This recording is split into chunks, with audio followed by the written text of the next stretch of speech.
আপনারা নিশ্চয়ই জানেন যে আমাদের 21শে জানুয়ারি প্রতিষ্ঠা দিবস 2021 সালে 21শে জানুয়ারি আমাদের দলের প্রতিষ্ঠা হয়েছিল।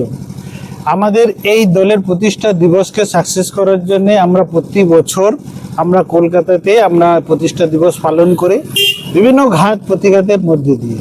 আপনারা নিশ্চয়ই জানেন 2022 সালে 21শে জানুয়ারি যেভাবে আমাদের ইন্ডিয়ান সেকুলার ফ্রন্টের নেতৃত্বদের উপর এবং আমাদের একমাত্র বিধায়ক চেয়ারম্যান নওশাদ সিদ্দিকী ভাইজানকে যেভাবে পুলিশ টেনে হিঁচড়ে আজকে 41 দিন জেলে আটকে রেখে দিয়েছিল এবং শত শত আমাদের কর্মীরা জেলে ছিলেন, তা সত্ত্বেও আমাদের ইন্ডিয়ান সেকুলার ফ্রন্ট আজকে কিন্তু বাংলার কোনায় কোনায় আমরা পৌঁছে দিয়েছি এবং আগামী 21শে জানুয়ারি 2026 আমাদের পঞ্চম বর্ষ মানে পূর্তি অনুষ্ঠান মানে আমাদের 6ষ্ঠতম আমাদের প্রতিষ্ঠা দিবস। এই প্রতিষ্ঠা দিবসে বিগত দিনে যত মানুষ জমায়েত হয়েছিল তার 3 গুণ আমরা বেশি জমায়েত করব, আমরা এটা কিন্তু দেখিয়ে দেব। এই 21শে জানুয়ারি নওশাদ সিদ্দিকীকে মঞ্চে দেখা যাবে? অবশ্যই 2025 দেখা গেল। আমরা তো টার্গেট করছি এবারে আমাদের হয়তো পৃষ্ঠপোষক আব্বাস সিদ্দিকী ভাইজানও সেদিনে চমক নিয়ে উপস্থিত হবে। আইপ্যাকে ইডি হানা দিল, সেখানে মুখ্যমন্ত্রী ছুটে গেল, ওখানে কি কোনো দুর্নীতি দেখা যাচ্ছে? এই নিয়ে আপনি কি বার্তা দিচ্ছেন? আজকে দেখুন, আজকে যেভাবে মুখ্যমন্ত্রী সেদিনে আইপ্যাকের অফিসে গিয়ে আজকে ইডির সামনে থেকে যেভাবে সবুজ ফাইল এবং বিভিন্ন ফাইলগুলো নিয়ে উনি উধাও হয়ে গেলেন, আর যে সেই ফাইলগুলোতে ওনার প্রাণ ভোমরা আছে, সেই কারণে উনি একজন মুখ্যমন্ত্রী একটা সংবিধানের পদে থেকে আজকে সাংবিধানিক যে একটা সংস্থা যে মানে নিরপেক্ষ একটা সংস্থা তদন্ত করছে, সে তাদের প্রতি যেভাবে মিথ্যাচার করছেন, তাদের প্রতি মিথ্যা অভিযোগ করছেন যে তারা নাকি তাদের সমস্ত কিছু ফাইল চুরি করার জন্য গিয়েছিলেন। আজকে এটা বাংলার মানুষ আজকে বাংলাকে লজ্জায় ফেলে দিয়েছেন। এটা এই কারণে আমরা বলতে চাই যে শুধু অভিযোগের ভিত্তিতে যদি ঝাড়খণ্ডের মুখ্যমন্ত্রী হেমন্ত সোরেন গ্রেপ্তার হতে পারে, আজকে দিল্লির মুখ্যমন্ত্রী যদি গ্রেপ্তার হতে পারে, আজকে কেন আমাদের মুখ্যমন্ত্রী গ্রেপ্তার হবে না? এর জন্য কেন বিভিন্ন আইন ছুটতে হবে, এত সময় কেন? আমাদের তাকে ইমিডিয়েটলি গ্রেপ্তার করা উচিত। এই বাংলার মানুষ মুখ্যমন্ত্রী কি ত্রুটি দেখবেন যে 2026 ছুড়ে ফেলে দিতে চাইছে? আজকে আমরা 2021 সাল থেকে বাংলার জনগণ এই তৃণমূল সরকারকে আর চায় না। আজকে তৃণমূল আর বিজেপির যে নাটক, এই নাটক বাংলার জনগণ বুঝতে পেরে গেছে।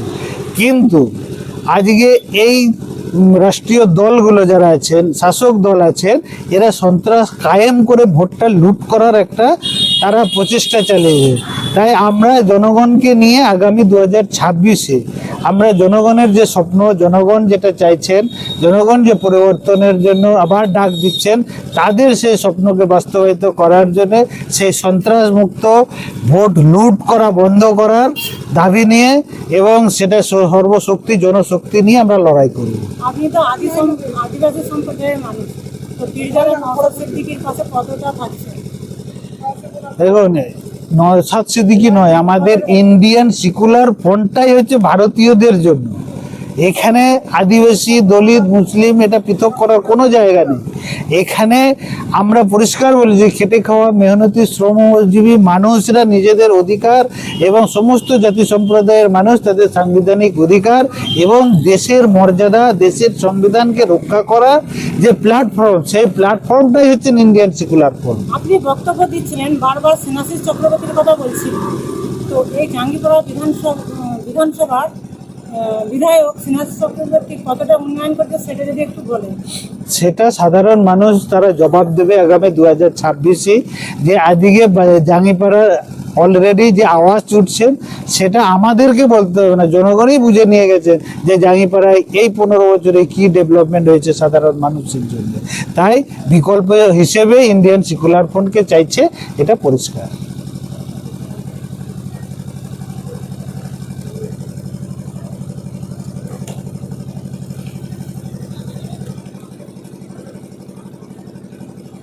No vote to বিজেপি, তৃণমূল আদিবাসীর আওয়াজ তুলছে কি? নো ভোট টু আদিবাসীরা আওয়াজ তুলেছে, এই ব্যাপারে আপনি কি বলতে চাইছেন? আজকে দেখুন, আমরা 2021-এর পরে আমরা প্রথম থেকেই বলে আসছি ইন্ডিয়ান সেকুলার ফ্রন্টের পক্ষ থেকে যে এই তৃণমূল কংগ্রেস আদিবাসীদের সাথে বিশ্বাসঘাতকতা করছে। কিন্তু আমরা দেখেছি, আমরা আদিবাসীদের বিভিন্ন সংগঠন, বিভিন্ন রাজনৈতিক দলগুলোকে আহ্বান করেছিলাম ইন্ডিয়ান সেকুলার ফ্রন্টের পক্ষ থেকে, কিন্তু আমাদের ইন্ডিয়ান সেকুলার ফ্রন্টের পক্ষে কোনো রাজনৈতিক দল কিংবা আদিবাসী সংগঠনগুলো তারা এগিয়ে আসেনি। আজকে তারা তৎকালীন সময় 2021 সালে তৃণমূলকেই তারা সাপোর্ট করেছিল। কিন্তু আজকে আমরা যে দীর্ঘদিন ধরে বলে আসছি যে এই তৃণমূল কংগ্রেস আদিবাসী, দলিত, মুসলিমদের সাথে বিশ্বাসঘাতকতা করেছে, এটা কিন্তু তারা নিজেরা বুঝে গেছে। আজকে যেভাবে ফেক এসটি নিয়ে প্রতিনিয়ত আন্দোলন হচ্ছে, অধিকার জল জঙ্গল জমি নিয়ে যেভাবে অধিকার রক্ষার জন্য যে লড়াইটা হচ্ছেন, তারা যে আওয়াজ তুলছেন, সেটা কোনো রকমভাবে এই সরকার গুরুত্ব দিচ্ছে না। তারা বুঝতে পেরে গেছে যে আজকে সামাজিক সংগঠন, কিছুদিন আগে আপনারা নিশ্চয়ই জানেন যে কলকাতার বুকে আজকে 50টা আদিবাসী সংগঠন, মানে ইউফার নাম করে তারা জমায়েত হয়েছিল। তারা বলেছিলেন যে আমাদের দাবি হচ্ছে পৃথক সাঁওতালি শিক্ষা বোর্ড, আমাদের শিক্ষা পরিকাঠামো সঠিকভাবে হোক, দ্বিতীয়ত হচ্ছে জল জঙ্গল জমির যে অধিকার, পাহাড় লুট হচ্ছে, আজকে বেউচা পাচামি থেকে আরম্ভ করে অযোধ্যা পাড়ে ঠুরগা প্রজেক্ট এবং 2000 বনাধিকার আইন 2006-কে ভায়োলেট করে আজকে নতুন যে বনাধিকার আইন তারা লাগু করছে, তা সেই বিলকে বাতিল করার যে দাবি তুলছে, মুখ্যমন্ত্রী মমতা ব্যানার্জি তাদের সাথে কোনো রকমভাবে আলোচনায় বসার জন্য কোনো রকম চিন্তা ভাবনা করলেন না, তাদেরকে অসম্মান করলেন। সেই কারণে আজকে আদিবাসী সমাজ পরিষ্কারভাবে বুঝতে পেরেছেন যে এই সরকার আদিবাসীদের অধিকার প্রতিষ্ঠিত হোক এটা চায় না।